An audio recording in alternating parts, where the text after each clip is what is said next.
اے میرے پروردگار بڑی شدت سے انتظار تھا اس جمعرات کا۔ اے اللہ جمعرات کا بابرکت دن ہے، اس دن میں ہم سب کی حاجتوں پر آج کن کا حکم فرما دے۔ یا اللہ جو بے پناہ مشکلات کا شکار ہیں اسے جمعرات کے دن کے صدقے ان کی مشکلات کو حل کر دے۔ یا اللہ جو بے پناہ رزق کی تنگی کا شکار ہیں ان کے گھروں میں آج کشادہ رزق عطا کر دے۔ یا اللہ جو میرے بھائی بے روزگار ہیں ان کو روزگار عطا کر دے۔ یا اللہ جو میری بہنیں گھریلو ناچاکیوں کی وجہ سے پریشان ہیں ان کی تمام مشکلات کو حل کر دے۔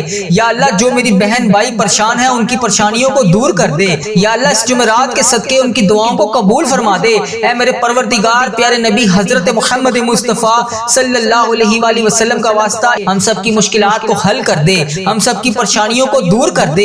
اے میرے اللہ پیارے حبیب کا واسطہ، اے میرے مالک و مولا تو رحمان ہے، تو رحیم ہے، تجھے تیرے رب ہونے کا واسطہ اے اللہ اس جمعرات کے دن کے صدقے یا اللہ پیارے حبیب کا واسطہ جو بے روزگار ہیں انہیں روزگار عطا کر دے۔ یا اللہ جو پریشان حال ہیں ان کی پریشانیوں کو دور کر دے۔ یا اللہ اس وقت میں تیرے صرف وہ بندے جاگتے ہیں جن کو تو نے توفیق عطا فرمائی ہوتی ہے۔ یا اللہ جو اس وقت تیرے نیک بندے تیری بارگاہ میں دعا کے لیے ہاتھ اٹھائے بیٹھے ہیں، یا اللہ تیرے ذکر میں مشغول ہیں، یا اللہ ان کے اٹھائے ہوئے ہاتھوں کی لاج رکھ لے۔ یا اللہ ان کی تمام پریشانیوں کو دور کر دے۔ یا اللہ ان کی تمام مشکلات کو حل کر دے۔ یا اللہ جو بھی پریشان ہیں یا اللہ ان کی پریشانیوں کو دور کر دے۔ یا اللہ یہ وہ قبولیت کی گھڑیاں ہیں جس میں تو رزق بے پناہ تقسیم کرتا ہے۔ یا اللہ تو روز کہتا ہے فجر کے وقت نیچے آ کر پہلے آسمان پر سب کو کہتا ہے کوئی مجھ سے مانگنے والا میں اس کو عطا کروں، ہے کوئی مجھ سے مانگنے والا میں اسے مغفرت دوں، ہے کوئی مجھ سے مانگنے والا میں اس کو تقسیم کروں۔ اے اللہ تیرے گناہ گار بندے، تیرے سیاکار بندے، تیرے خطا کار بندے